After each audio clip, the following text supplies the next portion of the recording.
Bueno, ahora sí, creo que ya es momento de que empecemos. La reunión no ha terminado, la reunión de la coordinación. Sin embargo, nosotros ya teníamos programada esta sesión y ya veremos cómo resolvemos aquello. Bueno, en esta ocasión vamos a tratar la primera sesión de asesoría de la unidad 3 del taller de comunicación humana, particularmente en comunicación. Recordemos que ya anteriormente vimos comunicación humana y en la unidad 2 vimos comunicación grupal. Ya revisamos qué es lo que van a tener que hacer en cada una de las actividades. Recuerden que a partir de la unidad 2 tenemos dos actividades que entregar por cada unidad. No son muchas actividades, son solo dos y ya conocen la estructura. Sí les pido de favor que cuiden mucho el contenido y la cantidad o la extensión del contenido, porque hay quienes solo ponen una respuesta de una sola línea y con eso es muy difícil que demostremos una buena calificación, que la justifiquemos cuando nos pidan eh, alguna aclaración. No nada más ustedes, sino la institución nos pida una aclaración de por qué pusimos una calificación, siendo que la extensión del texto que nos están agregando no es suficiente para demostrar que entendieron la actividad. Entonces sí cuiden mucho la extensión, pero también la organización de la información, como quedamos. Primero una portada, después una introducción, luego viene el contenido de lo que se les está solicitando, lo desarrollan muy bien y viene una conclusión o análisis de la información que ustedes enviaron y al final ponen sus fuentes de información. Lo mismo va a seguir aplicando para toda la carrera, pero sobre todo en esta asignatura para toda la asignatura, las demás actividades que les hacen falta. Y bueno, en esta ocasión vamos a revisar los contenidos de la unidad 3. Las actividades, si quieren, las revisamos después. Ahorita, para de una vez que tengan el contexto, que sepan de los temas que vamos a abordar en las actividades y con eso ahora sí se pongan a trabajar sobre la actividad. No se les olvide que siempre tienen que tener como referencia su incidente crítico, que ese es más específico de la unidad, y su problema prototípico, que es una situación con una población y que nos va a dar el motivo para que podamos desarrollar los contenidos, pero aplicados a casos específicos. En este caso, recuerden, estamos tratando la discriminación y ahora vamos a tratar en la unidad 3 el tema de la comunicación y el conflicto. Como les decía, ya vimos comunicación humana, ya vimos comunicación grupal. Primero el individuo, la comunicación del individuo, de uno mismo, después el individuo con alguien más y ahora la comunicación y el conflicto. Entonces,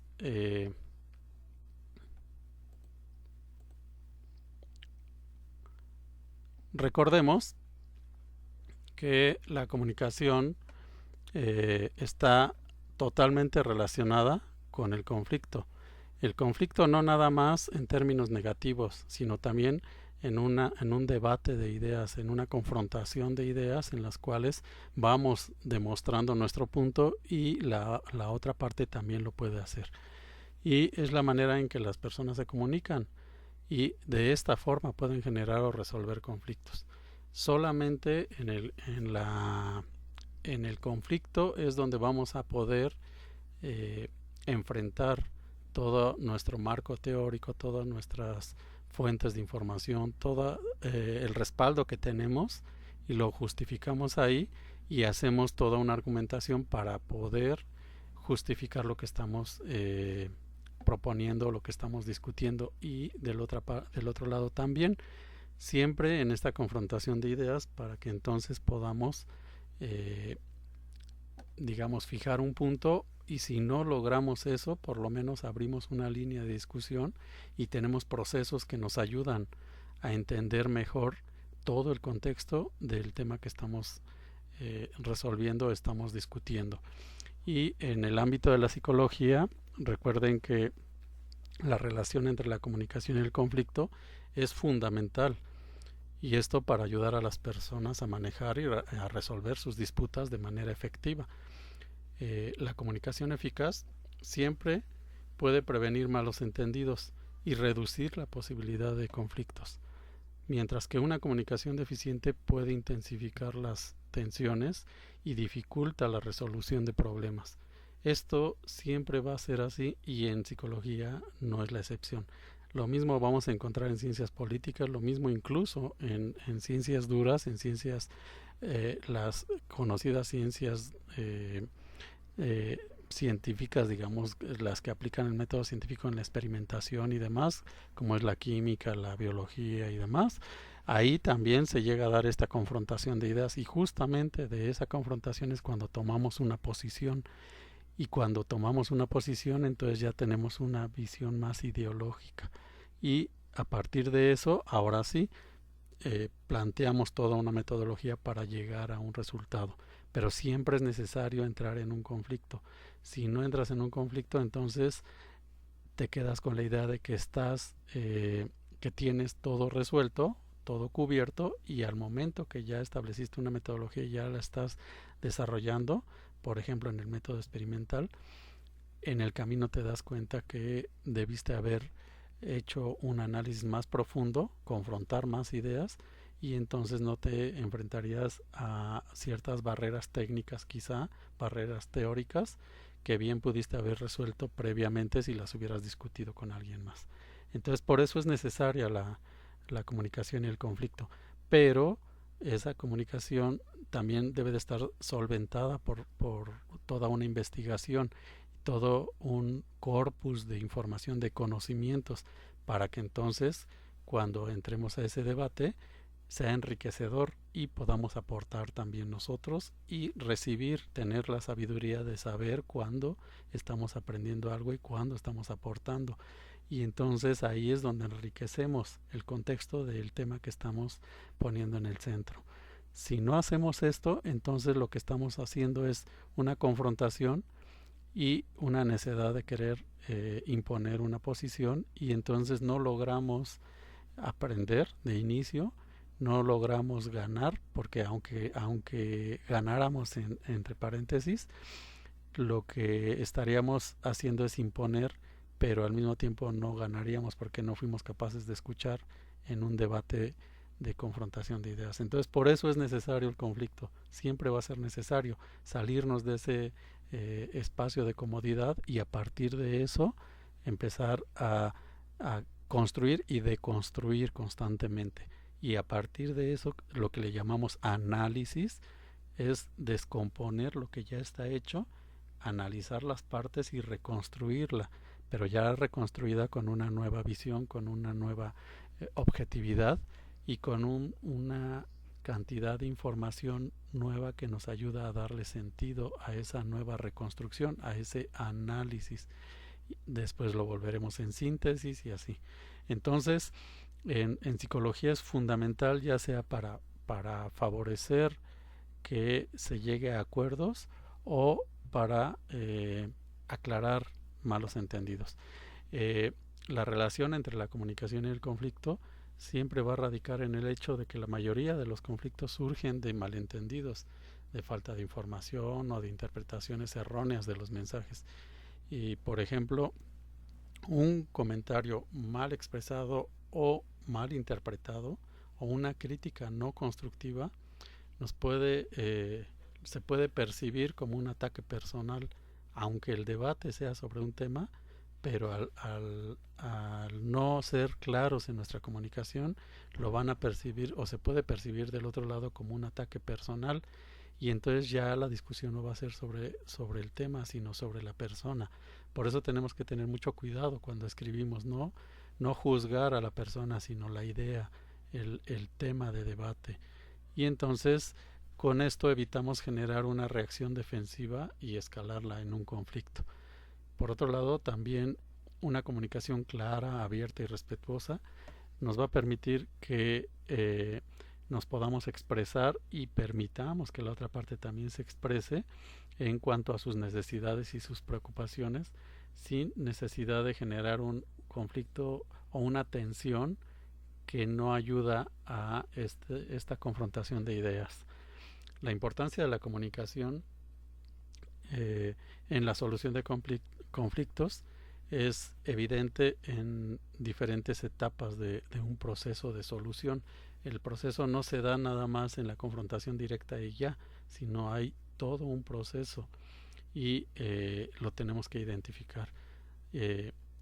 Bueno, y una vez que lo identificamos, una comunicación efectiva o aplicar una comunicación efectiva nos va a permitir que las dos partes nos entendamos y empecemos a hacer de lado estos malos entendidos, estas interpretaciones falsas y aclaremos por qué estamos en conflicto y sobre qué tema, que el tema es el importante, no los individuos, ¿no? Y entonces, a partir de eso, ya podemos entrar a una fase de negociación. Lo comentábamos en la primera unidad, el libro del negociador de Elías Ayub.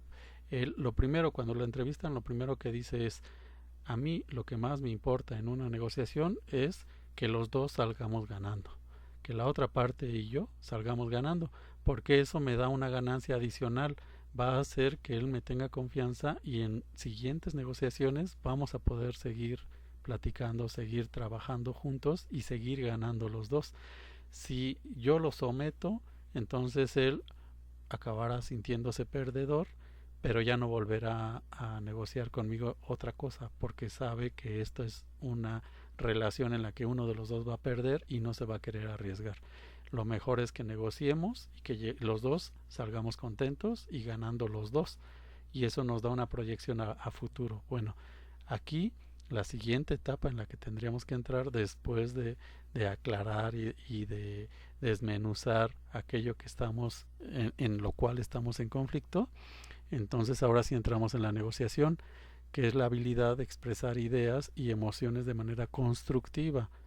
Entonces, para esto, para que sea constructiva, esto de la construcción es crucial. Si no va con esa intención de ser constructivos, entonces estamos otra vez regresando al punto del sometimiento, de la búsqueda de someter al otro, y aquí no, aquí la búsqueda es de construir algo al final del camino que a los dos nos beneficie.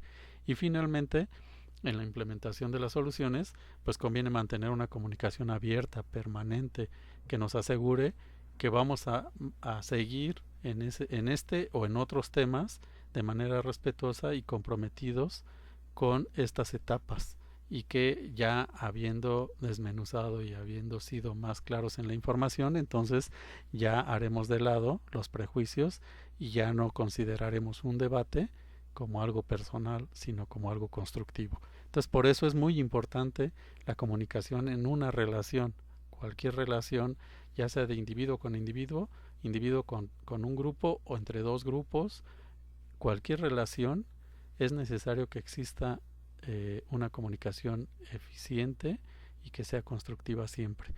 Ahora, el papel de la empatía y la escucha activa es esencial en la gestión de los conflictos. ¿Y por qué? Bueno, la empatía nos va a permitir a las personas ponernos en el lugar del otro, entender sus sentimientos y perspectivas, lo cual es vital para desescalar tensiones y construir un entendimiento mutuo. Si no nos ponemos en los zapatos del otro, no lo podemos entender, no vamos a sentirlo. Quizás razonemos, hagamos un análisis muy profundo y nos vayamos a estudiarlo previamente, y creemos que la razón nos está dando ya nos dio ventaja sobre el debate. Sin embargo, se nos olvida que un individuo no nada más está construido por la razón, sino también por emociones, por un contexto, por una familia, por una serie de intereses, etcétera, etcétera. Entonces, la única forma o la forma más directa y más eficiente es la empatía. Ponernos en su lugar y percibir a esa otra parte para saber por dónde podemos empatar, podemos ser compatibles. Y entonces, a partir de ahí, iniciará la escucha activa, que implica prestar atención plena al interlocutor y demostrarle interés genuino y proporcionar retroalimentación adecuada. O sea, no estamos en un canal de someter, sino en este caso de escuchar. Por eso se le llama escucha activa. Yo escucho, pero también propongo, pero mis propuestas no están cerradas, sino están son flexibles, si bien tengo una posición, y tampoco se trata de que al final yo acabe perdiendo toda mi identidad en esa discusión, pero tampoco se trata de ser rígido y no permitir que haya un ajuste. Quizá incluso ni siquiera se va a ajustar en prejuicio mío, sino se va a fortalecer con los comentarios de la otra parte. Por eso es fundamental la escucha activa. Entonces, esto pues nos va a ayudar a clarificar entendidos, malos entendidos, y también nos va a ayudar a validar emociones y preocupaciones del otro, a crear un ambiente de respeto y de colaboración. No nada más es la palabra vacía, el contenido de empatía como algo superficial, sino envuelve todo ese sentir y toda la cosmovisión del otro individuo, de la otra parte con la cual nos encontramos en una relación de comunicación, y en ese momento es de conflicto porque no hemos llegado todavía a un acuerdo, ¿no? Entonces, pues básicamente en este punto, en la comunicación y el conflicto, la comunicación efectiva es una herramienta muy poderosa para prevenir y resolver conflictos. Y esto lo podemos lograr, como lo decíamos, fomentando la empatía y la escucha activa en los procesos comunicativos. Y bueno, finalmente con esto vamos a transformar la dinámica del conflicto que lleguemos a tener. Entonces, por eso es muy importante que trabajemos estos 3 puntos, sobre todo en la comunicación y el conflicto. Ahora bien, la comunicación conflictiva ya es ahora otro concepto. Ahí ya no es y el conflicto, no están separados, sino la comunicación es la razón por la cual se está dando un conflicto. La comunicación está promoviendo ese conflicto, esa diferencia con la otra parte. Entonces, son los patrones, en este caso, de interacción que, en lugar de facilitar la resolución de problemas, la intensifican, y intensifican el conflicto entre las partes involucradas. En el campo de la psicología es crucial identificar y comprender patrones para poder intervenir de manera efectiva y ayudar a las personas a desarrollar formas más saludables de comunicarse. Recuerden, para que podamos ser eficientes en nuestra relación con la otra parte, siempre tenemos que pensar en que vamos a llegar a un resultado, y tenemos que pensar qué resultado queremos, someter o salir con un acuerdo. Y entonces ahí es donde tenemos que trabajar esta parte de la comunicación conflictiva. Los patrones de comunicación negativa que podemos encontrar en una comunicación conflictiva puede ser la agresividad, o la evasión, o la manipulación. Entonces, estos elementos siempre van a abonar. En el caso de la agresividad, se va a manifestar cuando una persona expresa sus pensamientos y sentimientos de manera hostil o dominante y busca imponer su punto de vista sin considerar el impacto en los demás. Y esto, bueno, por supuesto que va a generar miedo, va a hacer que la otra parte se bloquee, que se va a cerrar, por puro sentido común se va a intentar proteger, pero en el fondo también le puede generar una molestia, un resentimiento, lo que comentábamos hace un momento. Si no llego a un acuerdo y me sometió, yo ya no voy a volver a intentar negociar. Cada vez que busque una relación la otra parte, ya no va a encontrar en mí la escucha activa, porque yo lo veo como alguien agresivo, alguien violento. Si bien puede tener un lenguaje que no necesariamente parece violento, pero su actitud y su comportamiento hacia mí es de sometimiento, y eso ya me parece violencia. Entonces, en automático yo en ese momento terminaré la relación, la sacaré en la medida de lo posible, y después, cuando busque esta relación la otra parte, ya no se dará, por lo menos yo ya no lo voy a permitir. O si es al revés, si soy yo el que estoy utilizando una comunicación conflictiva, va a pasar lo mismo. Si estoy siendo agresivo, va a pasar lo mismo de la otra parte. Si ustedes recuerdan, antes cuando no estaba tan desarrollados estos temas, no había tanta investigación en estos temas de la negociación, de la comunicación efectiva y demás. El objetivo de alguien que se dedica a las ventas o que se dedica al convencimiento, por ejemplo, en política y demás, su actitud tenía que ser agresiva, siempre. Debe ser agresivo para lograr vender mucho y someter a los otros. Y entonces eso lo que hizo, sí, lograron grandes ventas las personas que se dedicaban a esto, pero después de un tiempo la gente ya no los elegía, se iba con otras opciones. Entonces esas otras opciones empezaron a crecer y lo estamos viendo en las tecnologías. La mayoría de las estrategias en las cuales hubo una disrupción fue en las tecnologías, porque ahí el comercio se dio ahora al revés.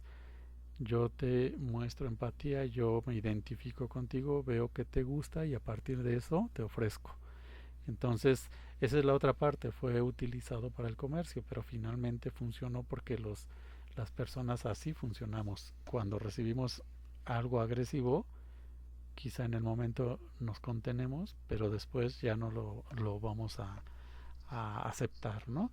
Y la evasión, que también consiste en evitar el conflicto o eludir la discusión en temas difíciles. Ahí es donde les decía, es el siguiente paso después de la agresividad. Ya empezaremos a evadir a quien es agresivo y no permitiremos que se vuelva a dar esta relación.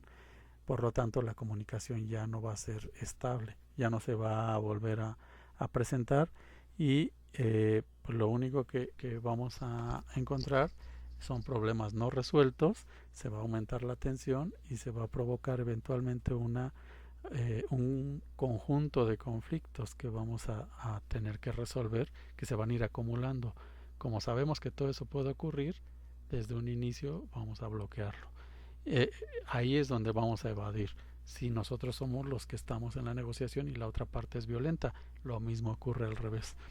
Y la manipulación es otro de los elementos de la comunicación conflictiva, porque si bien puede haber alguien que es muy bueno para manipular, pero en el fondo la persona manipulada se da cuenta y en automático empieza a evadir.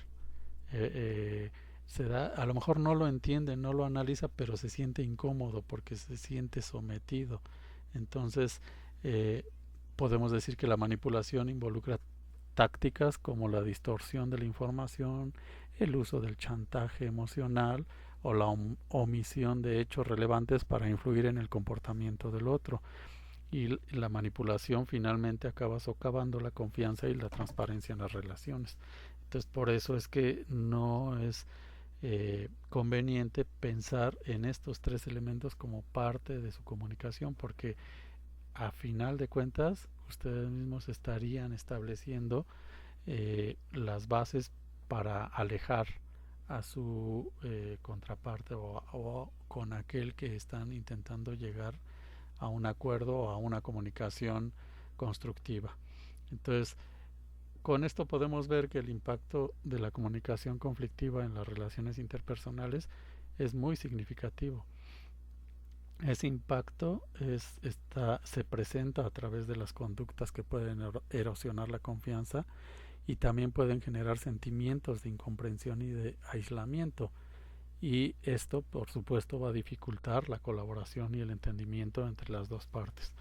A largo plazo, finalmente los patrones de comunicación conflictiva van a dañar esta relación e irreversiblemente ya no va a haber un nuevo encuentro. Entonces, si no tiene presente que establecieron una estrategia de comunicación que finalmente acabó siendo conflictiva y no la modifican, entonces, sobre todo en la carrera en la que nos encontramos, que todo su recurso o la mayor parte de su recurso es la comunicación con el otro. Entonces imagínense que establecen una comunicación conflictiva desde el inicio. La otra parte, si ya venía sensible, ya va a romper la relación y no va a ser posible que ustedes continúen llevando a cabo su labor, su trabajo como psicólogos o interviniendo alguna situación problemática. Entonces, por eso es tan importante que tengan presente estos elementos, los más importantes de la comunicación conflictiva. Para mitigarla es necesario que ustedes adopten estrategias que promuevan justamente lo contrario, la comunicación efectiva y respetuosa, fomentando la asertividad, desarrollando la escucha activa y promoviendo la empatía, que es lo que estuvimos revisando desde un inicio, ¿no? Entonces, digamos que es necesario reconocer y abordar la comunicación conflictiva para que a partir de eso podamos mejorar la calidad de las relaciones y facilitar la resolución de los conflictos. Y entonces, a través de estas estrategias, fomentar la asertividad, la escucha activa y la empatía, que son los elementos constructivos, positivos de la comunicación. Y evitamos entonces caer en el distanciamiento. Lo mismo podría ocurrir si no somos nosotros los que nos encontramos en una comunicación conflictiva, sino que la persona o el grupo o la otra parte con la que tenemos una relación es la que tiene una comunicación conflictiva con alguien más. Y entonces justamente se acerca porque nunca ha podido establecer una relación con alguien más. Entonces empiezas en la escucha activa que tienes con ese paciente o con esa persona, pues empiezas a desmenuzar y te das cuenta que su comunicación con los demás siempre ha sido conflictivo porque presenta estos elementos que estamos identificando, y a lo mejor esa parte no lo ha identificado. Esta parte ha sido formada quizá considerando que la agresividad, ser agresivo es imponerse y es tener una autoridad y es tener una presencia y es necesario en su forma de tratar a los demás. Y a lo mejor para él o para ella eso es normal. Y entonces habrá que hacerle ver todos estos elementos, que el ser agresivo justamente hace que los demás se alejen, ¿no? Entonces por eso hay que identificarlo y hay que tenerlo presente y con esto intervenir para mitigar la comunicación conflictiva y revertirlo a una comunicación que sea más constructiva. Ahora bien, la negociación, todos estos temas son los que estamos viendo en la asignatura. Es más, aquí vienen incluso los fueron tomados justamente de los contenidos y de ahí los desarrollamos. Entonces el siguiente tema que ustedes van a poder encontrar en los contenidos es la negociación. Y la negociación es la siguiente etapa, lo que decíamos hace un momento. Una vez que ya dejaron claro que la comunicación no es un juicio contra la persona, no es un problema personal, sino es un debate de ideas, ya entraron a la escucha activa, ya entraron a la empatía, ya trabajaron toda esta parte de la comunicación. Ahora sí, vámonos a la negociación. Y claro, la negociación es un proceso fundamental en la resolución de los conflictos. Y en este proceso, las partes implicadas buscan alcanzar un acuerdo que sea satisfactorio para los dos. Es lo que comentábamos. Justamente se trata de negociar, no de someter, no de ganar un conflicto, sino de negociar cuando estamos en ese canal. Permítanme un momento.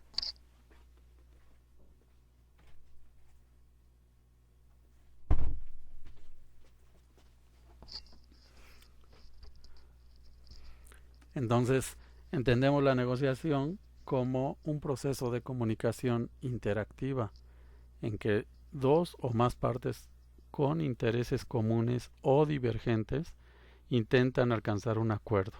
Siempre vamos a pensar en esos términos, que las dos partes no necesariamente tienen que ser iguales, no necesariamente tienen que tener los mismos intereses y no necesariamente tienen que siempre estar de acuerdo en todo, pero entonces establecen puntos de acuerdo y sobre eso trabajan, y justo de eso se trata la negociación, llegar a acuerdos en aquellos puntos en los que los dos son complementarios, ¿no? Y este proceso, por supuesto, requiere un intercambio de información. Ahí es donde entra quizá donde se pueda presentar el conflicto, pero entonces caracterizarlo, saber que es un conflicto de ideas, pero que está enriqueciendo la relación para que entonces lleguemos a un acuerdo. Quizá lo que no está bien planteado son las palabras que se están utilizando en esta relación, en esta comunicación.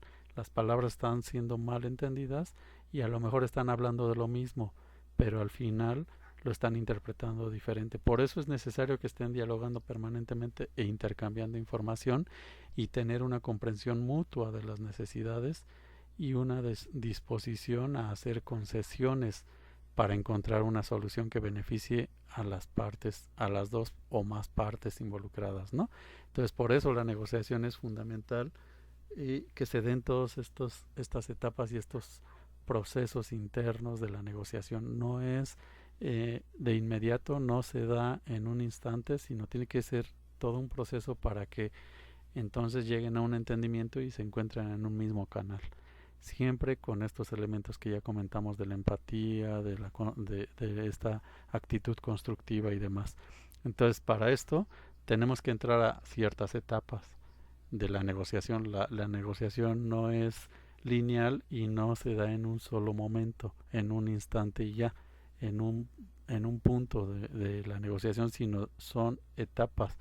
Y esas etapas pasan por la preparación de la negociación, es esta parte preliminar en la cual digamos que se están intercambiando información y es la recopilación de información relevante, es la identificación de objetivos claros y la evaluación de las posibles estrategias y tácticas que pueden beneficiarle a uno o al otro. Y bueno, una buena preparación establece una base sólida para una negociación efectiva. Entonces, la primera parte es esta parte preliminar. Es como cuando van a hacer un trabajo ustedes, hacen un borrador y empiezan a traer información y empiezan a darle sentido para después organizarla y presentarla en un trabajo posterior, ya a la parte acabada. Pero no pueden desde el inicio llegar, poner la información y ya es definitiva, porque no está depurada, no está trabajada y al final no va a tener el mismo resultado ni el mismo impacto para quien los esté leyendo. Lo mismo pasa aquí, si ustedes no preparan esa negociación desde el inicio de la comunicación con la parte o las otras partes, entonces es muy difícil que la negociación llegue a un término muy sólido. Entonces, pasando la preparación, donde ya hubo un intercambio de información, una evolución en las posibles estrategias, ahora sí entramos a una buena discusión y en esa parte vamos a intercambiar información, vamos a expresar necesidades, preocupaciones y a escuchar las perspectivas del otro. La comunicación abierta y honesta, ahí sí, es crucial para establecer un entendimiento mutuo. Si lo que queremos es que los dos ganemos, entonces tenemos que ser muy honestos. Necesitamos escoger el tipo de información que vamos a trabajar y que vamos a compartir. Entonces, ya le permitimos entrar. Entonces, después de la discusión, de este intercambio de información en la cual ya escogimos exactamente qué información vamos a estar intercambiando, a qué nivel vamos a debatir, ya estamos en este canal de la empatía y de la construcción y empezamos como a alinearnos uno con el otro. Siempre, como les decía, siempre debe de ser en un canal de construir, no puede ser en la idea de estar sometiendo a la otra parte. Y ahora sí, una vez que ya discutimos y que ya intercambiamos información, podemos llegar a propuestas concretas.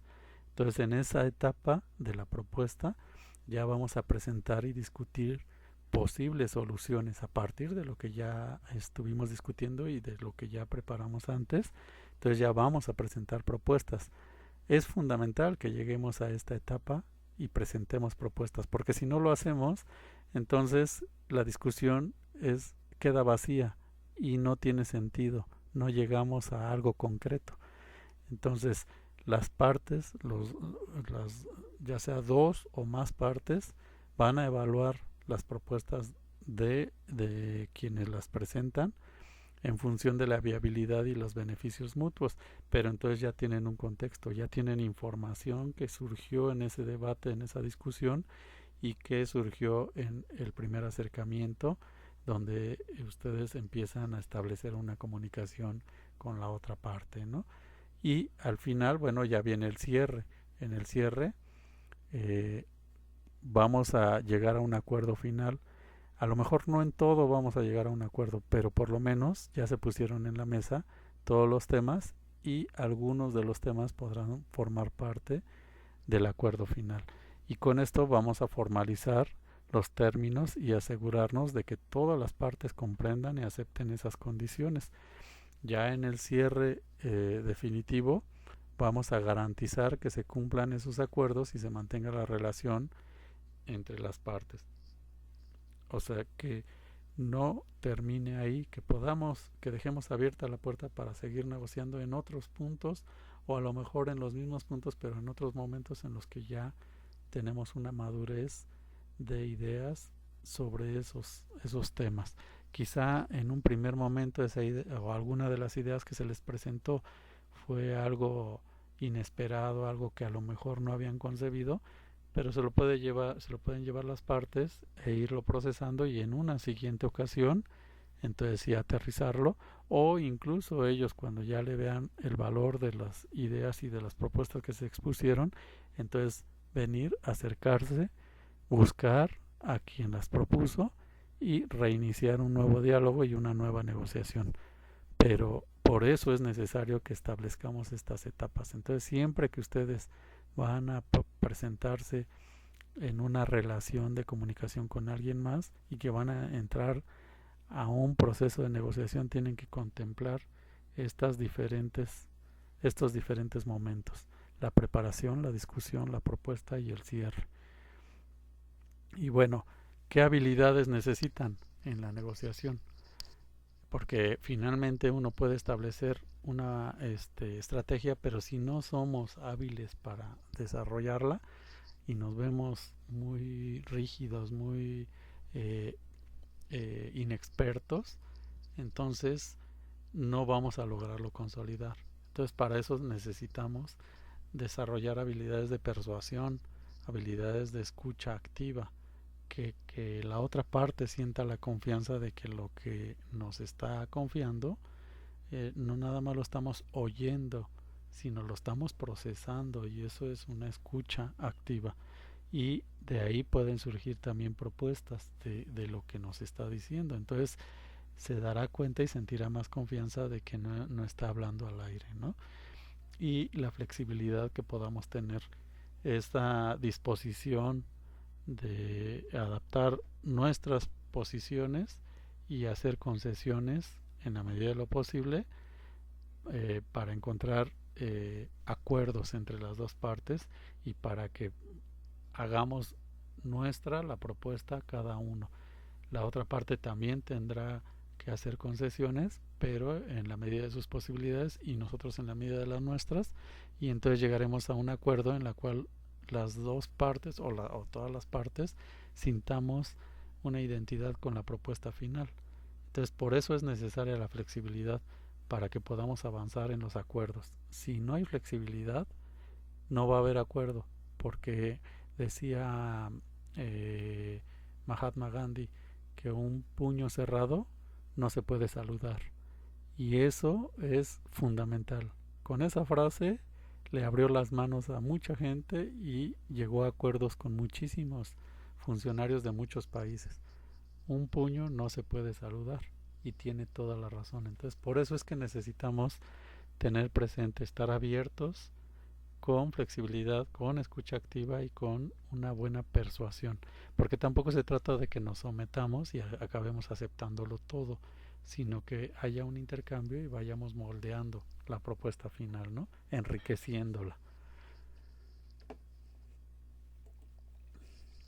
Y entonces eh, entramos ya no a una negociación nada más entre las dos o más partes, sino en movimientos o en grupos organizados. Ya en la unidad 2 habíamos visto la comunicación grupal, pero aquí ya es en movimientos sociales. Ahí ya entran otros elementos, entran ciertos intereses, entra una ideología, entra un interés común en algo más global, pero al mismo tiempo tenemos que estar discutiendo en lo operativo, en lo práctico, en tener una posición más clara en ya cada una de las partes de la operación del grupo como tal. Entonces, sí, ahí es donde más van a ustedes a enriquecer su debate, su discusión, y tendrán que ser muy, muy empáticos, agilizar mucho todas sus herramientas, todas sus habilidades, sus competencias, porque es una dinámica muy acelerada el conflicto comunicacional en los movimientos sociales, porque hay un conflicto interno al interior del grupo en el cual se tiene que llegar a acuerdos para ver cuáles son las estrategias que se van a utilizar para dar a conocer su posición, y después hay un conflicto del grupo hacia afuera con otros grupos. Entonces es un debate permanente, es una comunicación constante, tanto al interior, primero definiéndonos nosotros, definiendo una ideología interna y una posición para establecer las líneas de comunicación del grupo. Una vez que llegamos a acuerdos internos entre el grupo, ya se tiene una posición, y ahora ese grupo tendrá que ir y establecer su posición frente a otros grupos. Entonces, si se fijan, son a diferentes niveles o escalas en las cuales se está dando la comunicación, y cada vez se vuelve más y más compleja porque se van uniendo elementos que a lo mejor no se tenían contemplados. Si hay una identidad en un grupo y el otro grupo tiene una identidad totalmente diferente, va a presentar propuestas que van a chocar posiblemente con las de nuestro grupo, y entonces ahí vamos a encontrar mucha dificultad si no somos capaces de hacer una reflexión interna y tener esa flexibilidad, pero ahora sí como grupo. Entonces, esta parte, por eso es digamos, se valora tanto a los líderes, porque tienen esta capacidad de agrupar a la gente y establecer líneas muy claras de comunicación para que todos caminen en una misma dirección. Entonces, en los movimientos sociales el conflicto de comunicación es muy común, y es debido justamente a esta diversidad de opiniones y objetivos entre los miembros, al inicio entre los miembros y después entre los grupos. Y esto no es por otro motivo más que pues justamente por el reclutamiento. Cuando entran los individuos al grupo, traen perspectivas distintas, intereses diferentes, metas diferentes, y esto puede generar desacuerdos, malos entendidos, o incluso interpretaciones o intereses de lo que se esperaba del grupo, y que al final cuando se entra pues se da uno cuenta que no era tan ideal como uno lo había pensado, ¿no?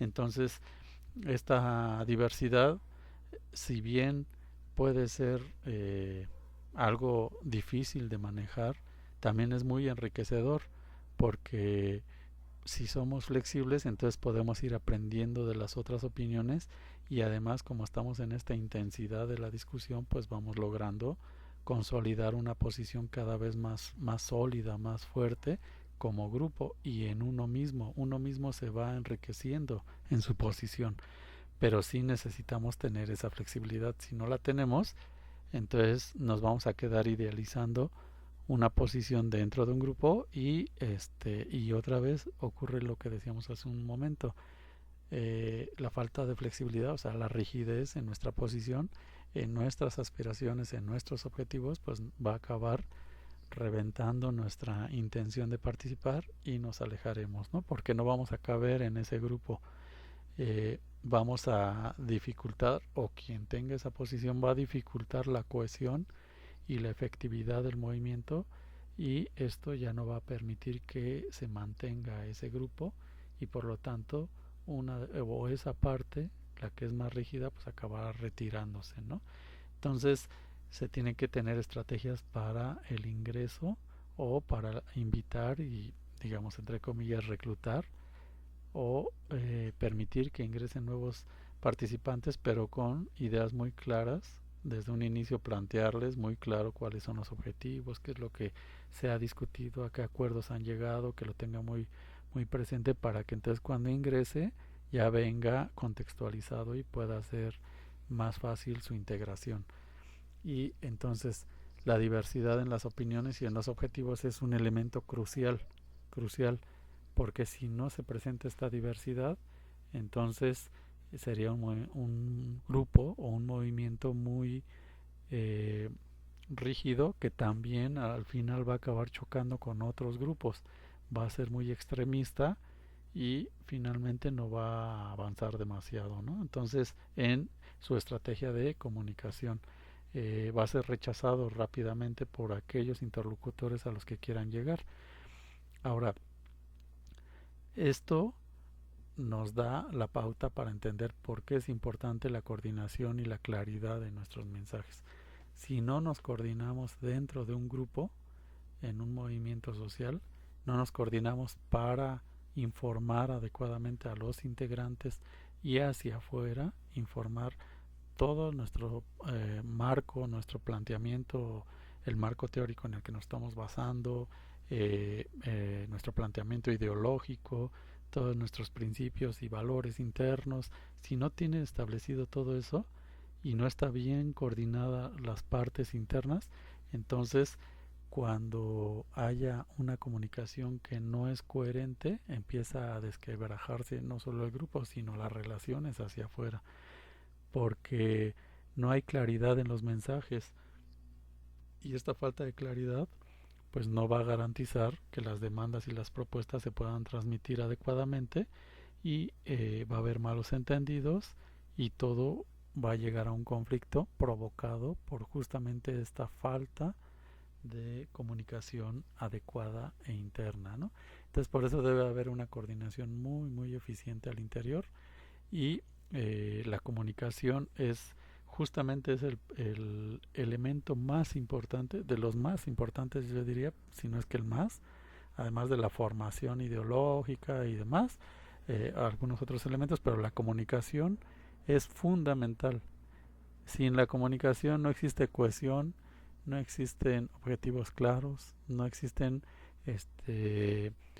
los integrantes no van a ser fieles seguidores del grupo, no van a tener el mismo entusiasmo y la misma participación cuando la comunicación interna es conflictiva. Y si además eso lo reflejamos hacia afuera, no va a durar mucho ese movimiento social. Entonces, por eso también ahí lo tenemos que tener presente, ¿no? La importancia de la comunicación en movimientos sociales, y esto dar como resultado la movilización y el cambio social. ¿Qué es esto? Bueno, que constantemente la sociedad se esté repensando a sí misma y esté repensando todos sus procesos y su forma de abordar la realidad. Y esto solamente se da a través de movimientos sociales. Entonces fíjense cómo vamos escalando una comunicación que parecía muy puntual entre dos o algunas personas, ya se empieza a volver cada vez, digamos, se amplifica y llega a escalas mayores hasta el punto en el que se movilice toda una sociedad. Y lo vimos otra vez, afortunadamente nos tocaron las elecciones durante el curso, y aquí pudimos ver todo esto. Quien no tenía una comunicación coherente con sus interlocutores logró menos empatía que quien sí tuvo una cierta coherencia y logró hacer llegar su mensaje, más allá de que el mensaje sea válido o inválido, que sea verdadero o falso, más allá del mensaje, la pura coherencia interna del grupo hace que la gente sienta mayor confianza. A lo mejor se siente incómoda con una u otra propuesta, pero siente que al menos ahí hay algo que le da cierta certidumbre. En cambio, en otras posiciones que no son coherentes, finalmente se empieza a juzgar mal desde la comunicación de ese grupo, y entonces pues no hay empatía y no logra sus objetivos, no logra movilizar a la población que tenía como objetivo, ¿no? Entonces, por eso es fundamental. eh, en estas elecciones pudimos ver muchos intentos de manipulación.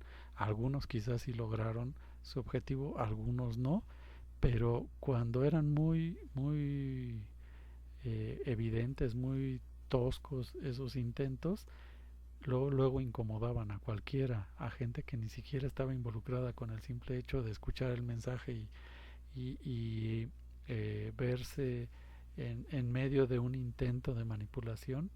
En ese momento se retiraban y empezaban a tener cierto rechazo sobre esa propuesta, ¿no? Entonces sí hay que tener mucho cuidado, sobre todo cuando intervenimos a alguien o nos comunicamos con alguien que participa en un grupo, o si formamos parte de un grupo, o si le estamos dando asesoría a un grupo para sus estrategias de comunicación.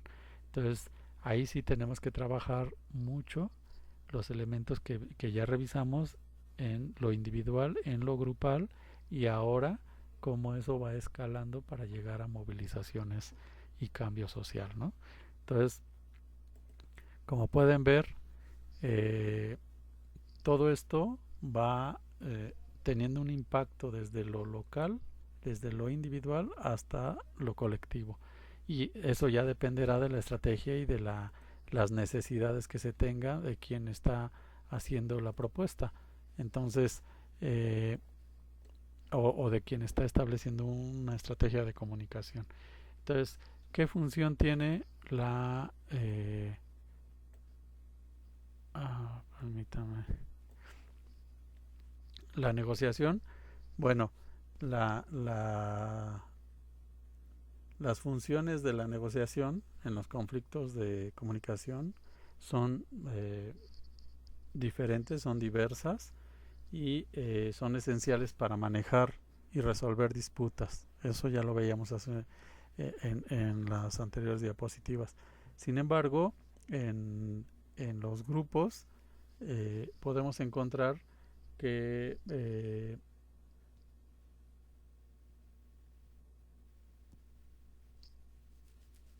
bueno, perdón, en la psicología o en nuestro campo, que es donde vamos a estar trabajando permanentemente, vamos a encontrar que la negociación siempre se debe de utilizar para resolver disputas, o para buscar consensos, o para mejorar relaciones interpersonales. Estos tres elementos son fundamentales. Si no los tenemos presentes, vamos a volver a caer en los temas que decíamos hace un momento, que somos muy rígidos y vamos a querer imponer una posición, o aunque no sea esa nuestra intención, pero nuestro lenguaje corporal, nuestro lenguaje verbal, escrito, lo va a manifestar así, y se va a retirar nuestra contraparte o las contrapartes, ¿no? Cuando se den cuenta que no buscamos consensos, que buscamos manipular, que no buscamos resolver disputas, sino someter al otro, que no buscamos mejorar la relación, sino buscamos tener una ganancia. Entonces es muy evidente cuando alguien está haciendo eso, y en automático hay quienes ni siquiera se esperan a llegar al final, sino simplemente rompen la relación en ese momento y se retiran. Y es lo más saludable que vamos a identificar en alguien que se da cuenta que lo están queriendo manipular. Entonces, aquí vamos a ver que los alcances de la negociación incluyen la posibilidad de acuerdos benéficos para las partes. Como les decía, siempre se busca que salgan ganando todos, que haya una ganancia colectiva o entre las dos partes. y no de una sola parte, un sometimiento. Y las limitaciones que vamos a encontrar, bueno, las posibilidades de acuerdos benéficos, la reducción de tensiones y en cuanto a limitaciones, la falta de compromiso y desigualdad de poder, ¿no? Ahí es donde es más importante. Cuando la relación de poder no es benéfica para una de las partes, se vuelve todavía más importante la negociación, porque hasta ahorita lo hemos visto, la negociación, considerando que las partes involucradas están en igualdad de condiciones. Las dos partes traen la misma fuerza y entran a un debate, a una discusión, a un conflicto, teniendo la misma fuerza y el mismo tamaño, digamos, de importancia. Pero ¿qué pasa cuando la relación de poder es dispar? Uno de las dos partes tiene demasiado poder y la otra parte no. La otra parte, digamos, no acumuló tanto poder para llegar a esa negociación y someter o ser sometido, ¿no? Si así lo vemos desde el sometimiento. ¿Qué pasa cuando una de las partes, entre comillas, es más pequeña que la otra o no acumuló tanto poder? Llámese poder económico, poder político, poder, no sé, en académico, no lo sé. Entonces, ¿qué pasa en ese caso? Ahí es donde se vuelve todavía más importante que el que tiene más poder se vuelva más sencillo, más humilde y trate al otro en igualdad de condiciones. Imagínense en qué términos va a darse esa relación. La otra parte va a decir, le va a tener mayor admiración y va a buscar en lo posible llegar a un acuerdo, pero además va a establecer una relación que va a ser más permanente y van a salir ganando las dos partes. No va a haber un sometido, no va a haber alguien más poderoso y alguien menos poderoso, sino van a haber dos partes y va a haber un trato de iguales, de escucha activa, de empatía y demás, ¿no? Entonces, por eso es importante. Hay un libro, bueno, no un libro, un autor, Michel Foucault, casi toda su carrera, todo su planteamiento teórico filosófico está basado en las relaciones de poder. La microfísica del poder es uno de sus grandes libros. Todo el mundo, cuando aborda a Michel Foucault, siempre va, o su primer gran libro que hay que leer, que hay que entender, que hay que trabajar, desmenuzar, es la microfísica del poder. Eso es innegable. Y los políticos necesariamente pasan por Michel Foucault cuando establecen como prioridad participar en las relaciones de poder. Pero eso también se da en la economía, eso también se da en las relaciones personales, en las relaciones familiares, en el matrimonio, en la relación con los hijos. Todo es una relación de poder. Y entonces, en esas relaciones de poder, ¿cómo la estamos manejando? ¿Estamos imponiendo el poder que tenemos o estamos siendo sometidos por alguien que tiene mayor poder o estamos tratándonos como iguales en los términos en los que establecemos la relación? Entonces ahí hay reglas para establecer estas relaciones y justamente Michel Foucault las va desmenuzando en esto de la microfísica del poder, pero hay otros libros de él que trata este tema, ¿no? Entonces, en esa relación de poder, el tema más importante es qué habilidad tengo, qué destreza tengo para comunicarme adecuadamente, para persuadir a la otra parte, que no es lo mismo que someterla, persuadirla para que conozca mi posición, conozca mi información, conozca mis planteamientos y se interese y vea que tenemos cosas en común y podamos llegar a un acuerdo, ¿no? Y entonces ahí es donde se vuelve mucho más importante la negociación. Pero esto es cuando hablamos de negociaciones de alto nivel. Pero ¿qué pasa cuando la negociación es entre pares? Es con mi pareja, es con mis hijos, es con mi paciente, o que yo no estoy negociando, pero le estoy enseñando a que negocie con alguien más para que llegue a acuerdos y alcance un beneficio también él y la otra parte, ¿no? Y no se mantenga un conflicto. Entonces, por eso la importancia de la comunicación y de todos estos elementos y conceptos que hemos estado mencionando.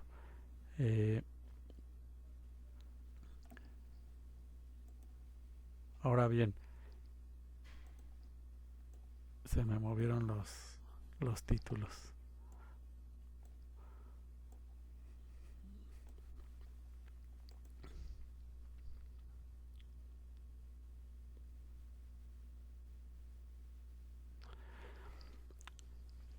Los conflictos comunicacionales pueden surgir en diferentes planos. Eso también ya en buena medida ya lo comentamos. Y esto afecta significativamente cómo las personas y los grupos interactúan y se entienden.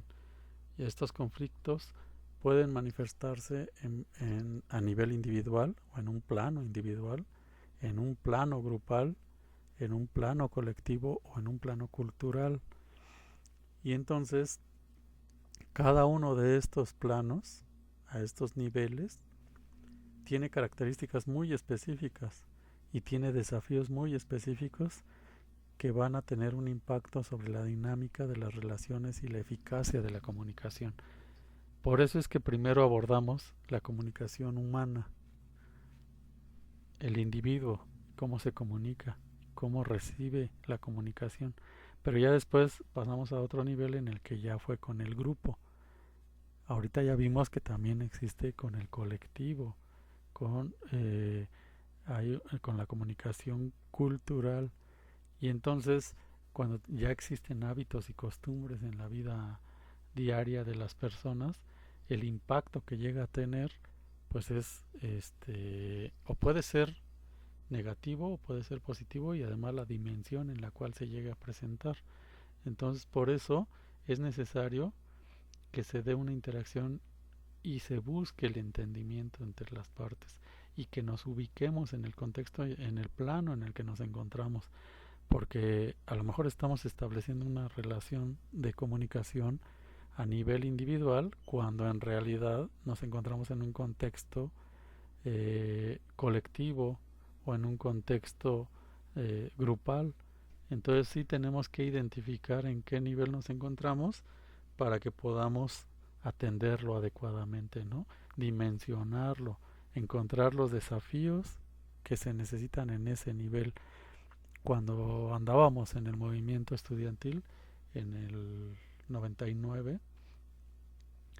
de repente encontrábamos en la asamblea ahí en filosofía en el Che Guevara, encontrábamos que había algunas personas que estaban discutiendo entre ellos cuando el debate estaba en toda la asamblea del movimiento, y luego eso que discutían entre ellos lo llevaban a la discusión de toda la asamblea.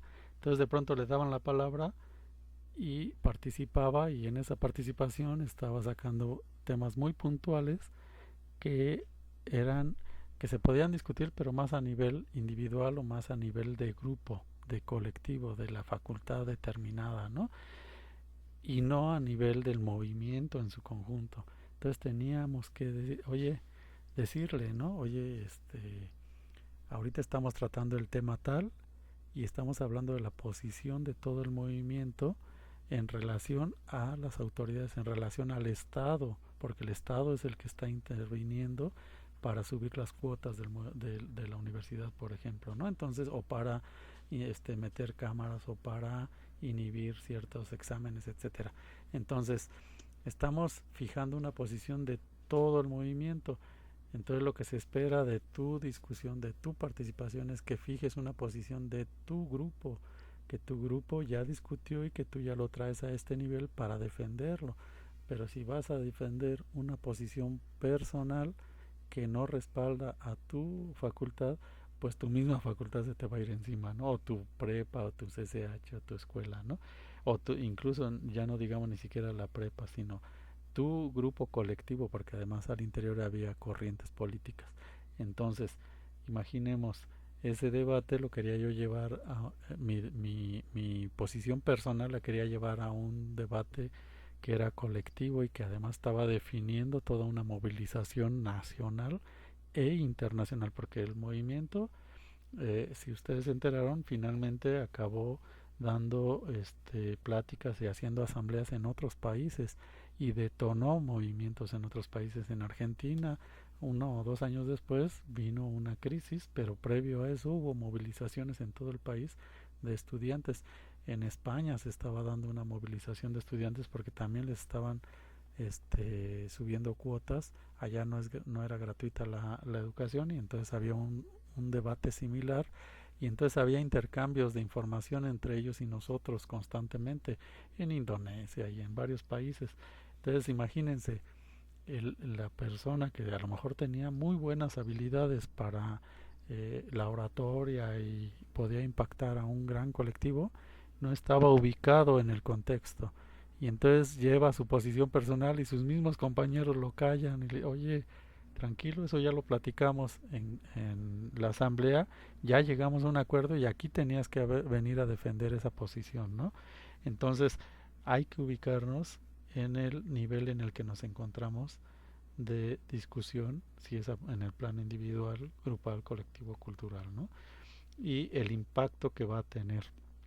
Entonces, eh, aquí es fundamental que, por eso, antes de cualquier comunicación, tienen que establecer, ubicar todo este contexto y todos estos elementos, toda la información, y preparar muy bien ese momento para que su comunicación sea muy efectiva, muy, bueno, que las propuestas tengan mucho impacto, ¿no? Si llegan a un acuerdo. Y entonces tenemos los diferentes niveles. Aquí los presentamos.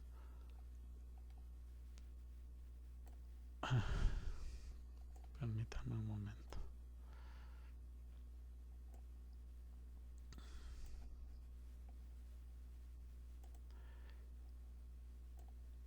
Se movió la presentación y los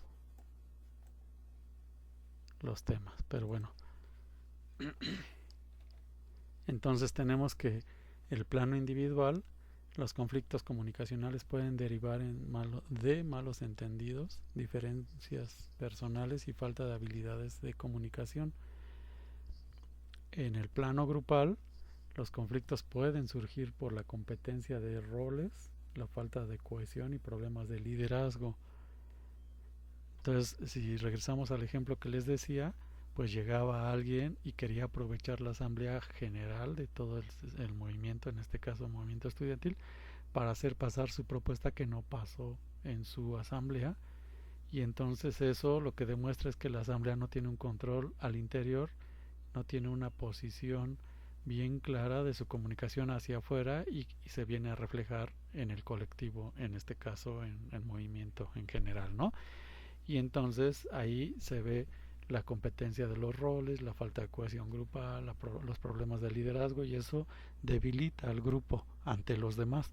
Las otras asambleas van a decir, bueno, pónganse de acuerdo y ya cuando tengan una posición vienen, pero quién sabe si para entonces los escuchemos, porque el momento de la discusión era ahorita. Tenían que haber elegido a su vocero, y el vocero tenía que tener claro que venía a defender la posición de su colectivo, no su posición individual. Entonces eso lo tenían que haber resuelto previamente. Es a lo que nos referíamos, que primero debe de haber una buena comunicación interna en el grupo para que no les vaya a traer problemas de cohesión y de falta de identidad, de los roles, que no sepan exactamente qué les corresponde hacer, ¿no? En el plano colectivo involucra grandes grupos o comunidades y pueden estar basados en intereses comunes o divergentes, influencias externas y cambios sociales. En este plano, en teoría ya se vinieron alineando muchos de los intereses que había en los colectivos, en los grupos, y esos grupos todos decidieron unirse a un movimiento más amplio. Entonces vean cómo se va escalando la comunicación para llegar a una movilización cada vez mayor. Yo traía a colación lo del movimiento porque fue un movimiento que se volvió nacional. Empezó en las pequeñas asambleas de los grupos, de las corrientes políticas de las facultades, cuando el rector en ese entonces,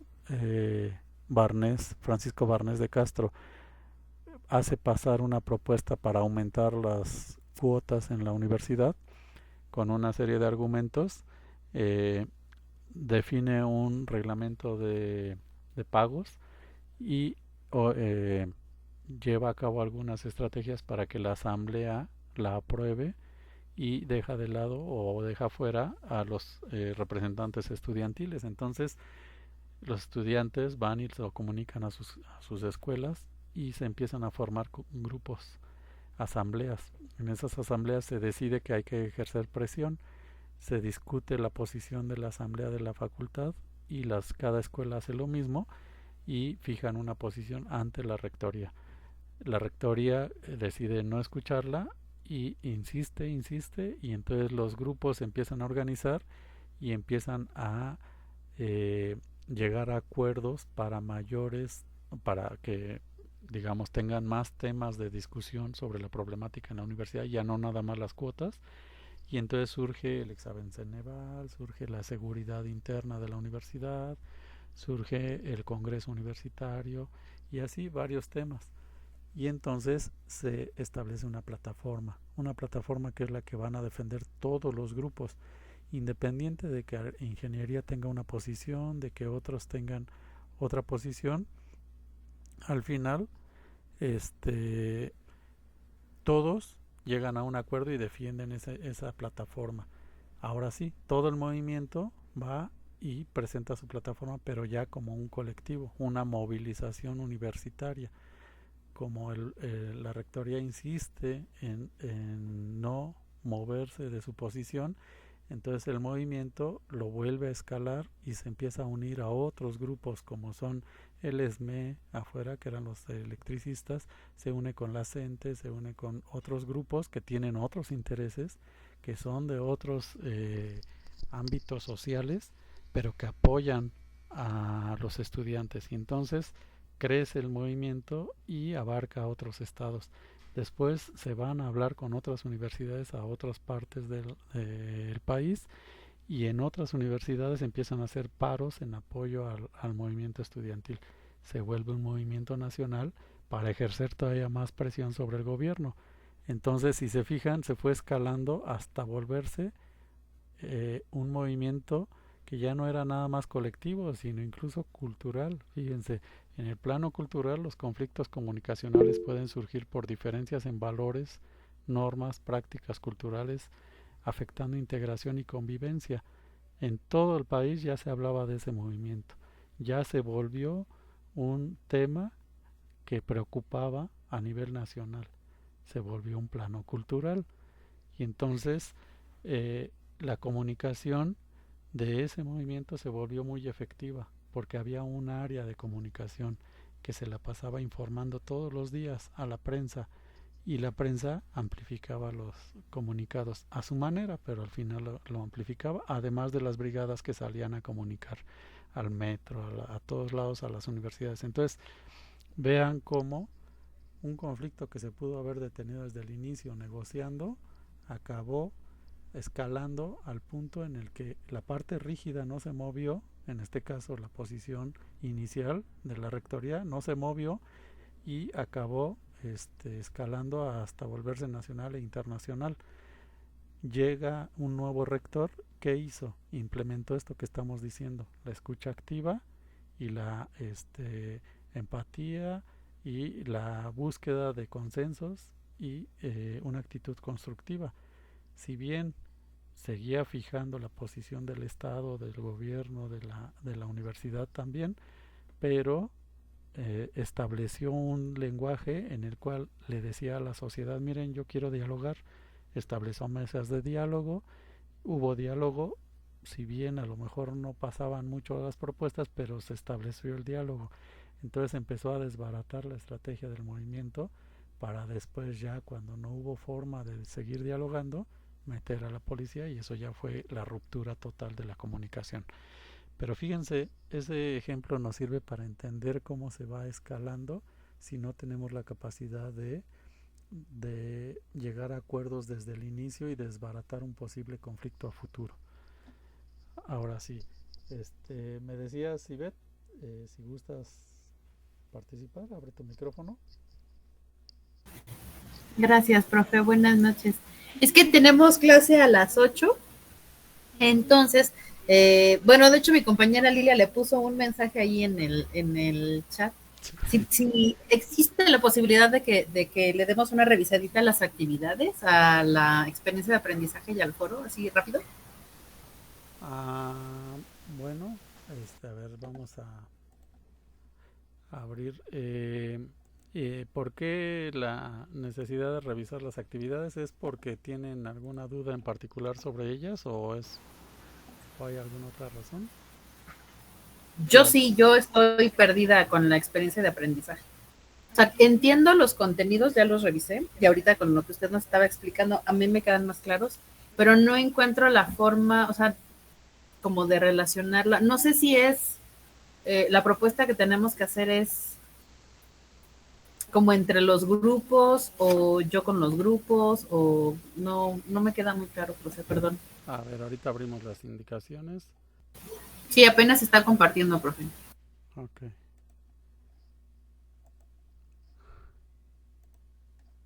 Ya no lo vemos. Sí, ya lo pude compartir. A ver.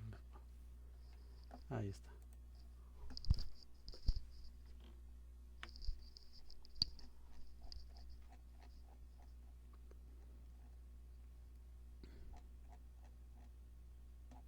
Aquí está.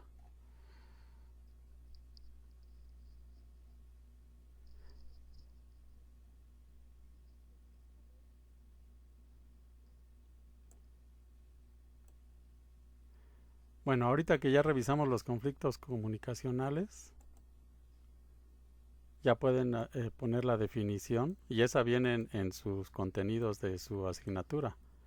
La definición del conflicto.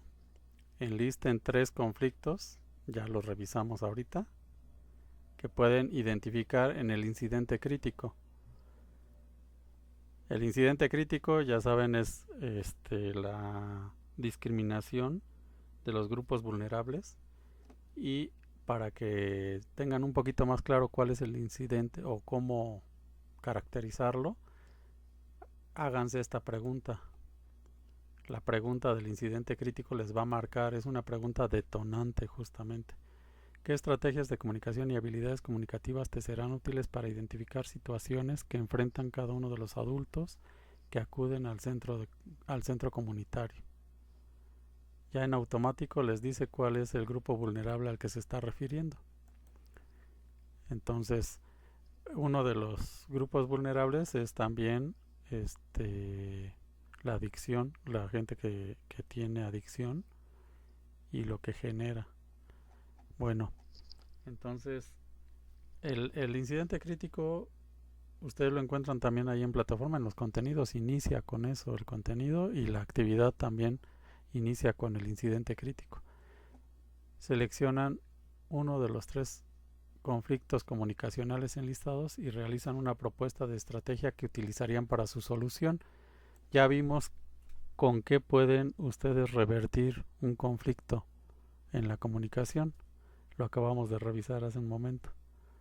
La empatía, la negociación, la relación constructiva. Esos elementos ahorita los vimos en la presentación y ahora en la grabación pues las van a encontrar de nuevo. Y luego van a elaborar una conclusión de la propuesta que están haciendo.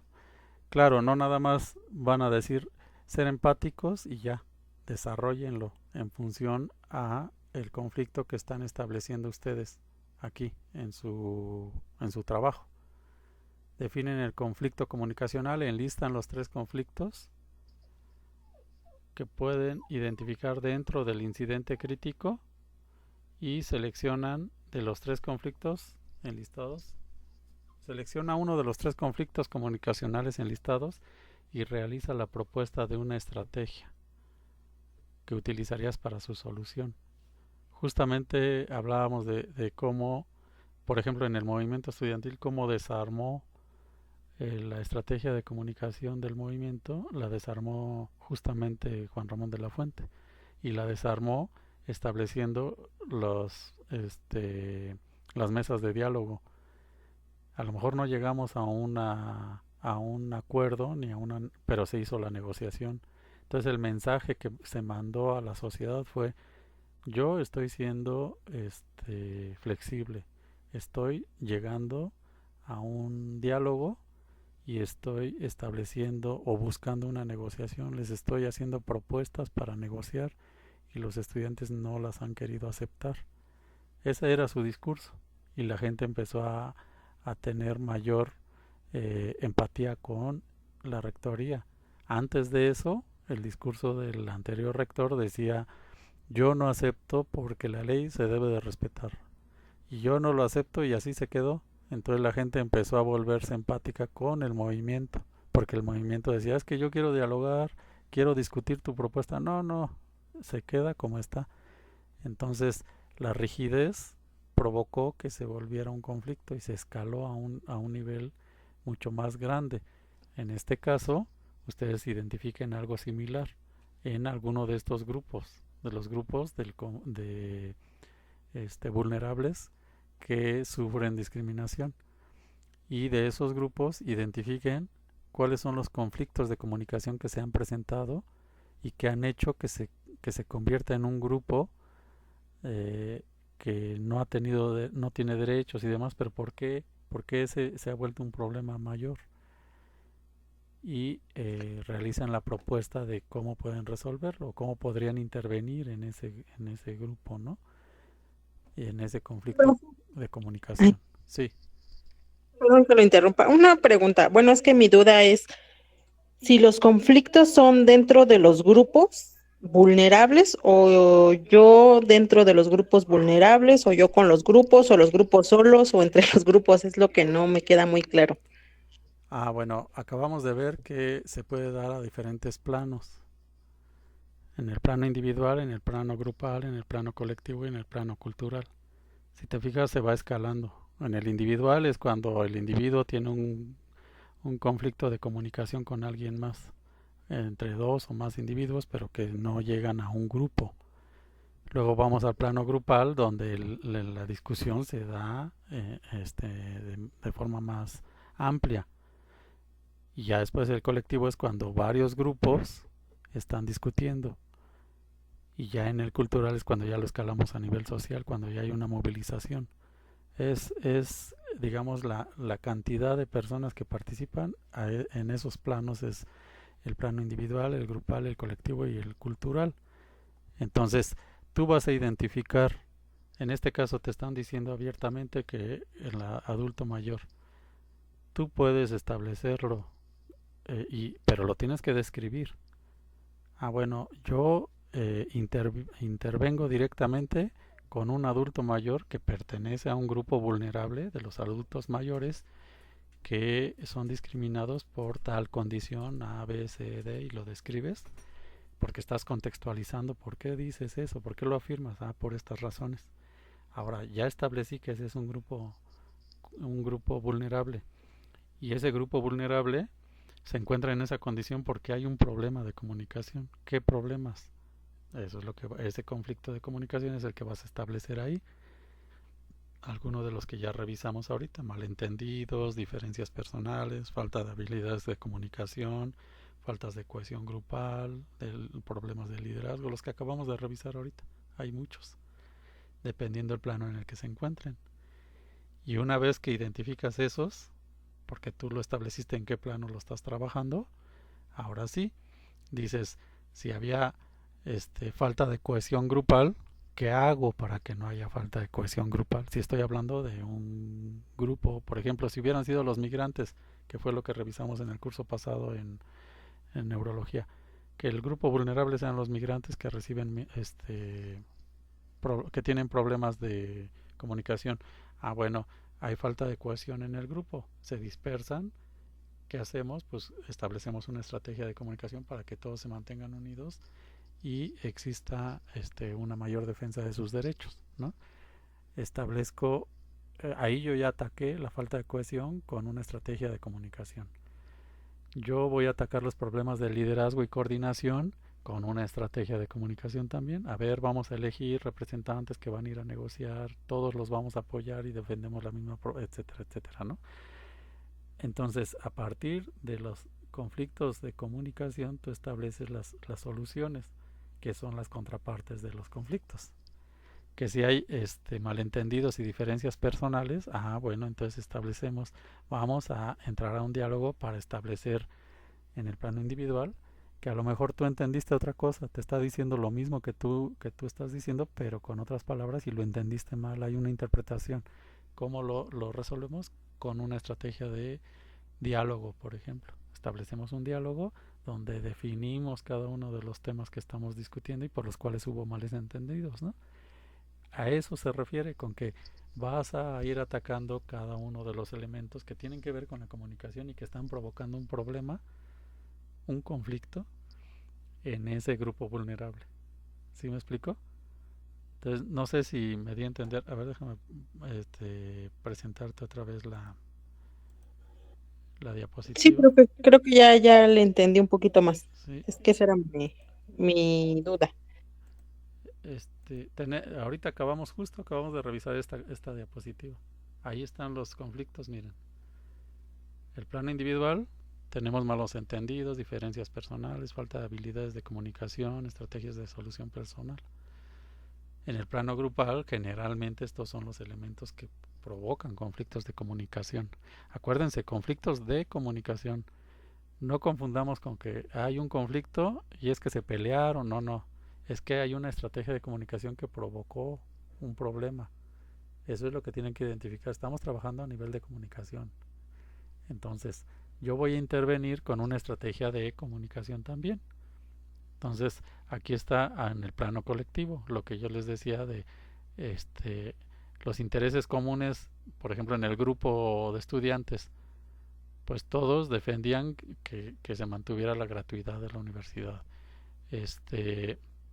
Que no entraran los partidos, que hubiera propuestas propias, no externas, que el impacto de los cambios sociales, nos unimos a otros grupos sociales para defender en común a la universidad. Entonces, esas eran las estrategias en base a los conflictos de comunicación a nivel colectivo. Entonces se estableció un comité de prensa, se estableció un comité de enlace, se establecieron mecanismos para relacionarse con otros grupos, para hacer llegar las propuestas a todos lados y que se conociera y con eso contrarrestar los mecanismos de comunicación de la rectoría y de otros grupos. Bueno, aquí lo vamos a hacer, pero ya a nivel de grupos vulnerables que han perdido, que más bien están sufriendo discriminación en sus derechos laborales, en sus derechos, etcétera.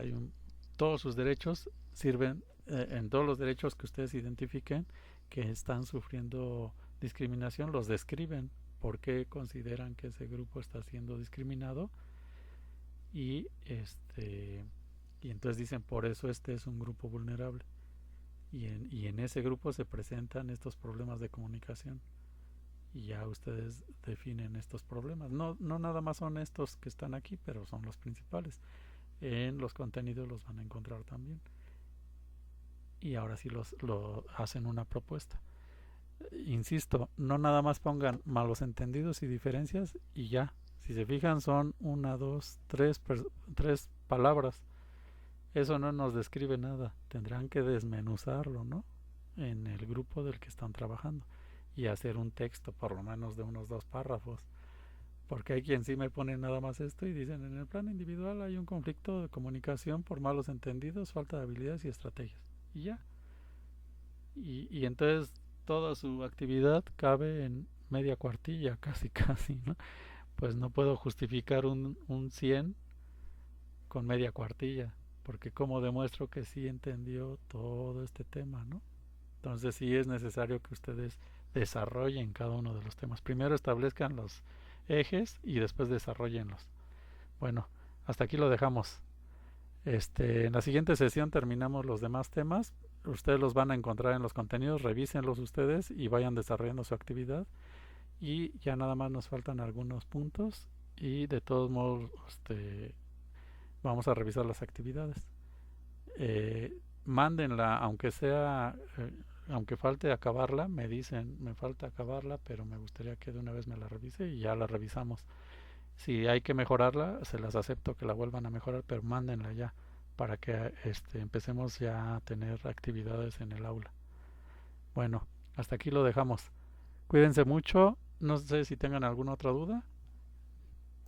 Y si no, lo dejamos hasta aquí. Y nos vemos el miércoles, es la siguiente sesión, es la segunda. Y ahí vemos los demás temas y vemos las actividades. Cuídense mucho. Gracias, profe. Les hago llegar la grabación en un rato más. ¿Perdón? Gracias, profesor. Linda noche. Igualmente, hasta luego.